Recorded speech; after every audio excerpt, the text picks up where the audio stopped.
All right, your time right now is 6:42 just about.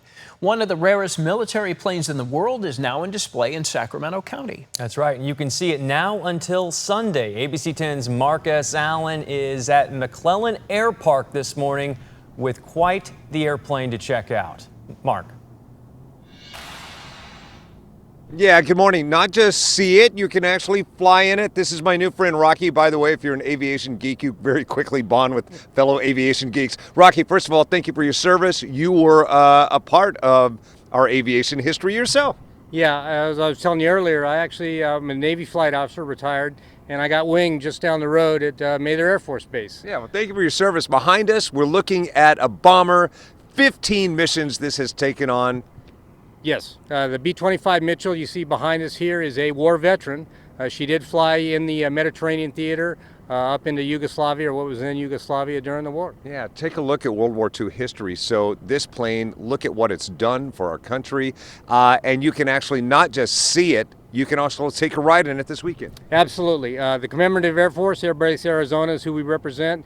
And what that makes us unique as an aviation museum is our artifacts still work. So you can, just like you said, can't just hear it, touch it, feel it, you can go fly in it. So amazing. You know, I think I know a little something about aircraft. I don't know anything. Look, I'll tell you something I learned along with camera guy Hugh today. So obviously, the plane is made largely of a lot of aluminum and metal, but did you know the tail end of the wings, all of that, it's fabric. That's Correct. Cloth. Yes, and it was by design. You didn't have the facilities in the field to do a lot of large repair work when the airplanes took damage. So most of the control surfaces you see here, the ailerons, the rudder, the elevators are in fact fabric, just like you said. So amazing. If you know anything about World War II history, you probably hear often Rosie the Riveter. I've got to show you something truly remarkable. Camera guy Hugh, duck, don't get clipped on any of these sharp surfaces. So you hear about Rosie the Riveter because women typically built most of the aircraft you see in World War II. Her name's not Rosie, but Betty, at 100 years old, signed this Bombay. Betty made these rivets, created this plane. The fact that I'm here touching this, just massive gratitude for the people who make all of this stuff work. I'm going to pop back out. Camera guy Hugh, good luck navigating out of there. I'm close to this for a multitude of reasons. My dad was a navigator on a plane not unlike this, a Super Fortress. This is a B-25 called the Mitchell. The B-29 is a Super Fortress. George Lucas, inspired by World War II, created the Millennium Falcon. All of the architecture, all the design you see looking out of the Millennium Falcon cockpit is B-29 and B-25 architecture. Take a look at me inside of my dad's aircraft, and you look out and you see the same thing. It looks exactly the same looking out the front door.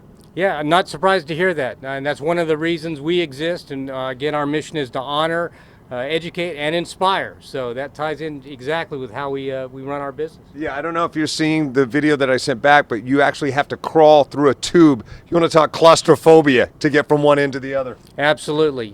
Both in the tail and the nose. Just like you said, you climb through a little tunnel to sit where the tail gunner sat, and you climb through a tunnel up in the nose to sit where the bombardier sat. Oh my goodness. It's so exciting to see this in person. You can get this close as I am right now.